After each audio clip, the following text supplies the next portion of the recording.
बंसीलाल के पच्चीनों बतौना तो श्रुति चौधरी चली ना किरण चौधरी चली, उन्होंने तो कह दिया था मैं बीजेपी पे विश्वास मत करना। ऐसा टकराव भाई बहन का नहीं होना चाहिए, और खास तौर पर चौधरी बंसीलाल के जैसे परिवार में तो होना ही नहीं चाहिए। बंसीलाल का पोता तो फैमिली डिस्प्यूट को बढ़ाने के लिए आया है, और चौधरी बंसीलाल एक युग पुरुष आदमी निर्माता थे हरियाणा के, उन्होंने बहुत काम किया। लोगों का प्यार में कोई कमी नहीं, और लोगों के प्यार को मैं सलूट भी करता हूँ कि टिकट सर्वे के आधार पर मिलेगी तो हमें मिलने की संभावना है। जो प्राइवेट सर्विस था उसमें मैं 1 नंबर पर आया हूँ, और लोगों ने देखा भी है। तोसाम हल्के में विकास का क्या कार्य कराना चाहिए, ये सारे का सारा मैं मेरे दिमाग में बहुत सालों से है। हम तो जंगी घोड़े हैं, हमने तो फील्ड में रहना है। नमस्कार, मैं हूं आपको दोस्त विनोद शर्मा। फिलहाल हमारे साथ स्क्रीन पर आपको दिखेंगे तोसाम से टिकटार्थियों में काफी अच्छी लंबी बढ़त के साथ आगे बढ़ते हुए कमल प्रधान, और बीजेपी की जस्ट ही एक लिस्ट आई है कैंडिडेट्स की। उसके बाद हौसला टूट भी चुका है कुछ लोगों का, और कुछ लोगों का हौसला जो है वो बढ़ भी चुका है। कमल प्रधान जी से जानेंगे, तोसाम से मजबूत टिकटार्थी हैं, हालांकि बंसीलाल के पोते वहां से टिकट का दावा कर रहे हैं चुनाव लड़ने के लिए, उन्होंने भी वहां से नॉमिनेशन किया है। आने वाले वक्त में किसको कांग्रेस की टिकट मिलेंगी, क्योंकि दिल्ली से लेकर भिवानी तक की बात करूं या फिर किसी भी हरियाणा के जिले की या विधानसभा की बात करूं, वहां से नेताओं की गाड़ियां आ रही हैं और जा रही हैं हुड्डा साहब के, सैलजा के दरबार में, कांग्रेस के दरबार में। फिलहाल आपका स्वागत है प्रधान जी। धन्यवाद विनोद जी, आपका बहुत बहुत। और मैं खास तौर पे कहूँगा कि जब ये चुनावी रणनीति चली है और लोगों टिकटों के, उसमें आपने सही स्टिक अपना लोगों को दिखाया है, और वो जिनकी भी काबिलियत है उनको आगे दर्शाया भी गया है। उससे पहले भी आप जो समस्या होती थी उनको उठाते थे, और भिवानी अपडेट एक अच्छा चैनल है जो लोगों की समस्याओं को उठाता है, राजनीतिक विश्लेषण के तौर पर भी अच्छा कार्य है। तो इस चैनल को मेरा बहुत बहुत साधुवाद। चलिए, बहुत बहुत शुक्रिया आपका। सबसे पहले माथे पर टेंशन दिख रही है या फिर मन में लड्डू फूट रहे हैं, क्योंकि टिकट आने वाली है, और कहीं ना कहीं बच्चे को जिसका एग्जाम बढ़िया गया हो ना, उसे बड़ा अच्छा लगता है कि फर्स्ट डिवीजन तो आएगी, शायद में हो सकता है मेरिट आ जाए या फर्स्ट भी मैं आ जाऊं, तो फर्स्ट आने की कवायद में है। देखो विनोद जी, नए व्यक्ति का तो ये चीज़ हो सकती है, और मुझे कोई ऐसी कोई लालसा भी नहीं है कि चुनाव लड़ना ही सब कुछ है। मैं तो जंगी घोड़ा हूँ। राहुल जी का एक दिन बयान देख रहा था, उसमें कह रहे थे जंगी घोड़ा और बराती घोड़े में फर्क है। हम तो जंगी घोड़े हैं, हमने तो फील्ड में रहना है, और पार्टी हमें मौका देगी कांग्रेस पार्टी, तो हम मजबूती से चुनाव लड़ेंगे और जीतेंगे। और अगर पार्टी मौका ना भी देती है, और उसके बाद में भी ये नहीं है कि हम चुनाव के लिए कोई खाली प्रयास कर रहे हैं। मैं 35 साल से तोसाम हल्के के हर गांव को बड़ी बारीकी से जानता हूं, और तकरीबन 36 बिरादरी के लोगों से मेरी जान पहचान है। ऐसा कोई गांव नहीं जिसमें 100 आदमी को मैं बाई नेम नहीं वैसे बता सकता हूँ इसका मकान इधर है, इसका खेत इधर है। तो जोग्राफिया भी मेरे को पूरी इस हल्के की जानकारी है, क्या समस्या है, नहरी पानी कितना आ रहा है, कितनी माइनर है, कितनी नहरें हैं, पहाड़ अड्डम खनक और खरकड़ी स्वान निगाने पहाड़ी की क्या समस्याएं हैं, पीने के पानी कौन से गांव टैंकर लेके मोहल्ले के पानी ले रहे हैं बेचारे, नौकरी का रेसो क्या है, और क्या तोसाम हल्के में विकास का क्या कार्य कराना चाहिए। ये सारे का सारा मैं मेरे दिमाग में बहुत सालों से है, लेकिन कई बार चुने प्रतिनिधि में ताकत ज़्यादा होती है, लेकिन उसके बावजूद भी हम चुने नहीं गए। उसके बावजूद भी हमने तोसाम मंडल जब बनाया था, चोई बंसीलाल ने बनाया था, तो चोई बंसीलाल ने उस टाइम उनको तोड़ दिया था। हमने लगातार 2 साल मेहनत करके उस मंडल को बहाल करवाया। कैरू के अंदर कॉलेज की बात आई, वो हमने लगाई। पानी के पीने का पहले किसी पानी कम आता, वो लड़ाई लड़ी, और एक बहुत बड़ा एजिटेशन हुआ था खानक के अंदर, उसमें हमें हिस्सेदारी करी और हमारे मुकदमे दर्ज हुए। कॉलेजों की बात आई, कॉलेजों की लड़ाई लड़ी, स्पोर्ट्समैन की कोई बात आई, उसकी लड़ाई लड़ी। यानी मेरा कहना मतलब तोसाम आत्मा में बसा हुआ है, और इसकी लड़ाई हम लड़ते रहेंगे ताऊ पर। अच्छा प्रधान जी, बात करें टिकटों का दौर चल रहा है, टिकटों की कवायद ऐसी है कि दिल्ली में हुड्डा साहब के घर कोठी के आसपास जो होटल थे, 5,000 वाला कमरा 15,000 का हो गया, और 1,500 वाला कमरा 5,000 का हो गया।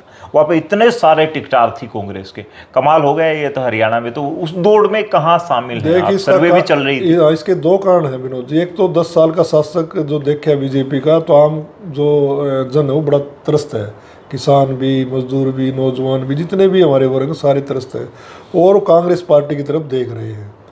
क्योंकि लोकसभा चुनाव में भी कांग्रेस पार्टी को काफ़ी मात्रा में लोगों ने वोट डाला, 5-5 सीट आई, जो 400 पार का नारे थे उनको वही ठहराने का काम किया। और हुड्डा साहब के पास ज़्यादा हाजिरी इसलिए है कि हुड्डा साहब लगातार 10 सालों में मेहनत करी, मेहनत और भी नेताओं ने करी, लेकिन हुड्डा साहब ने उससे ज़्यादा करी। और आज हुड्डा साहब विपक्ष के नेता भी हैं और जो पीसीसी प्रेसिडेंट हैं वो भी उनके साथ रहते हैं, तो स्वाभाविक तौर पर लोगों की नज़र हुई है और लोग उनको मुख्यमंत्री की नज़र से भी देखते हैं, इसलिए ज़्यादा भीड़ वहाँ नजर आएगी। लेकिन सर्वे चल रही हैं पार्टी की, एक तरफ पब्लिक की सर्वे, हम भी पब्लिक के रिव्यू के लिए जाते हैं, लोगों के बीच में नाम आते हैं, पब्लिक की पसंद कोई अलग होता है, सर्वे में किसी और का नाम है, पार्टी की लिस्ट में किसी और का नाम है। आप तोसाम में कहाँ स्टैंड करते हैं, पब्लिक की सर्वे और पार्टी की सर्वे में? देखो विनोद जी, जो पब्लिक का सर्वे था, पब्लिक के सर्वे में आपका अखबार भी आता है, आपका सोशल मीडिया भी आता है, तो लगभग 8 सर्वे हुए हैं, मतलब पार्टी से लग बता रहा हूँ। तो दैनिक भास्कर का सर्वे था, जागरण का सर्वे था, या अंडी न्यूज़ का था, और जो जितने भी आप के जितने भी चैनल, आपका भी चैनल, आपने भी अपने सर्वे करवाए हैं। ऐसा कोई भी जो प्राइवेट सर्विस था उसमें मैं 1 नंबर पर आया हूँ और लोगों ने देखा भी है। और पार्टी ने 3 सर्वे करवाए थे। एक सर्वे था आरजी यानी राहुल गांधी जी का सर्वे, एक था जो हमारी अखिल भारतीय कांग्रेस कमेटी का सर्वे, एक था हरियाणा प्रदेश कांग्रेस कमेटी का सर्वे। इन तीनों सर्वे में जनता के आशीर्वाद से और लोगों के सहयोग से और भाईचारा के वजह से मैं उस सर्वे में सबसे ऊपर हूँ। अब पार्टी कह रही है कि सर्वे के आधार पर टिकट देगी, हमें पार्टी पूरा विश्वास है और मुझे पूरा कॉन्फिडेंट है इस बात का कि टिकट सर्वे के आधार पर मिलेगी, तो हमें मिलने की संभावना है। क्योंकि जो सर्वे हुए हैं तो सार्वजनिक हो चुके हैं, जो बावरिया जी से मिले, औरों से मिले, तो उन्होंने बता दिया था कि सर्वे में आपका नाम है। तो मैं मानता हूं कि सर्वे के आधार पर पार्टी टिकट देगी तो मैं 100% चुनाव जीतूंगा। और जो एक लोग कह रहे हैं कि विरासत की सीट है, उस विरासत सीट पर भी लगाम लगेगा। अच्छा, मैं सबसे बड़ा सवाल आपसे करूंगा, आपको तो बंसीलाल के पोते से भी लड़ना है और पोती से भी लड़ना है। पोती से तो यूं लड़ना है कि टिकट उनकी फाइनल होगी, बीजेपी ने टिकट दे दी, और पोते से आप टिकट की लड़ाई लड़ रहे हैं। तो फिलहाल ये 2 लड़ाइयां जीत पाएंगे कमल प्रधान? देखो, राजनीति से अलग मटके एक बात बताता हूँ, मैं लड़ाई तो 100% जीतूंगा, मैं लोगों के बीच में रहता हूँ और लोगों की समस्याओं को पता है। लोग मेरे से प्यार भी बहुत करते हैं और लोग चाहते हैं कि इतना लंबा संघर्ष कर लिया 35 साल, अब की बार इसको भी मौका देना चाहिए। लोगों का प्यार में कोई कमी नहीं और लोगों के प्यार को मैं सलूट भी करता हूँ। मैंने 2009 में चुनाव लड़ा, उसके मेरे को जितने भी वोट लोगों ने दिए उनका मैंने धन्यवाद किया और पूरे गाँव का धन्यवाद करके आज जिन्होंने नहीं दिए उनका भी धन्यवाद किया और जिन्होंने दिया उनका भी धन्यवाद किया और लगातार लोगों के बीच में रहा। मैंने कभी भी ये बात नहीं कही कि आप लोगों ने मेरे को इतने वोट क्यों दिए। इस प्रकार से देखा होगा आपने, एक वीडियो वायरल हो रही है तो उसमें ना 3 बार लगातार 60-60 हज़ार एक प्रत्याशी को वोट दिए और भी कहता है भाई तुमने मेरा के दे दिया, तुमने मेरे को 3 बार आ दिया। जनता हार जीत तो होती रहती, गणित में हार जाता है आदमी। जनता ने वोट देने में कसर नहीं छोड़ती, जनता प्यार देने में कसर नहीं छोड़ती। इसलिए जनता का कोई कसूर नहीं है जी, जनता तो भगवान है और जनता जो फैसला करती है उस नेता को मानना चाहिए। प्रजातंत्र के अंदर ये जरूरी है। अगर जनता को आप किस बात का दोष दे रहे हो? अब आपने कहा कि आपका मुकाबला बंसीलाल के पोते से भी है, तो बंसीलाल का पोता तो फैमिली डिस्प्यूट को बढ़ाने के लिए आया है, क्योंकि बाड़ा वहाँ से कांग्रेस पार्टी 27,000 वोटों से जीती। उनके फादर ने 3 चुनाव लड़े, अच्छा चुनाव लड़ा था, वो अलग बात, वो हार गए, लेकिन वो वहाँ से कलम छोड़ के यहाँ सिर्फ इनका पारिवारिक झगड़ा है, वो सारी दुनिया जानती है।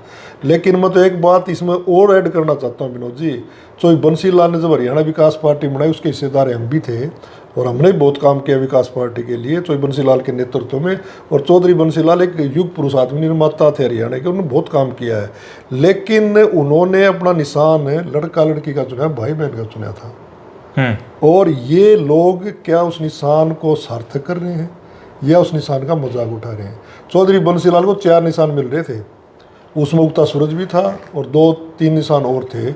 उस टाइम उन्होंने कहा ना भाई, ये जो लड़का लड़की का भाई बहन का निशान है ये अच्छा है, ये हमारे भाईचारे का प्रतीक है।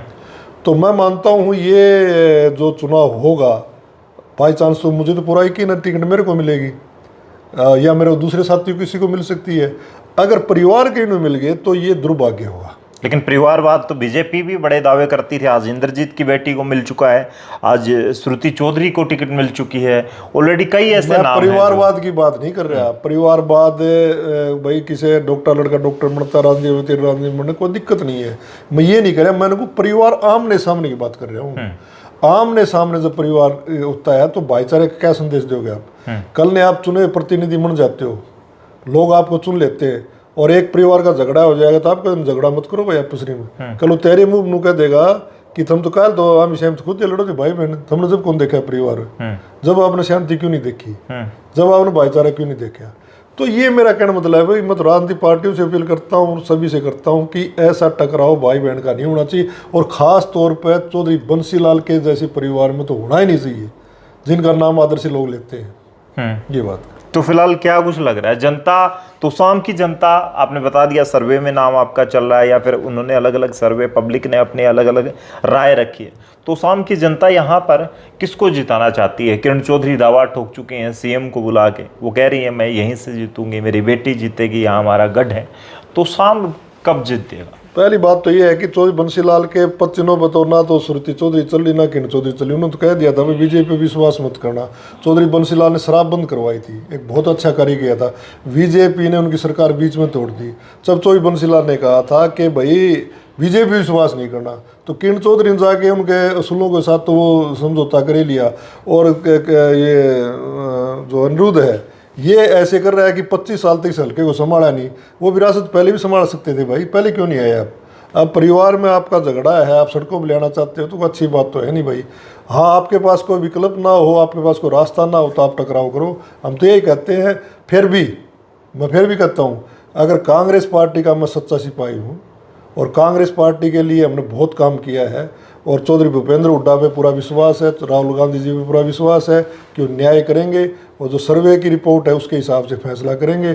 जो फैसला आएगा वो हमें सरमत है जी। तो फिलहाल हमारे साथ थे कमल प्रधान, मौजूद थे। आने वाले वक्त में तोशाम से ये कोशिश कर रहे हैं टिकट की, आने वाले वक्त में पार्टी किसे चुनेगी, किसका नाम लिस्ट में होगा, कौन तोशाम से चुनाव लड़ेगा कांग्रेस से, वो सारे सवाल हैं। क्योंकि बीजेपी ने अपनी लिस्ट जाहिर सबके सामने कर दी है और आ चुकी है बीजेपी की लिस्ट।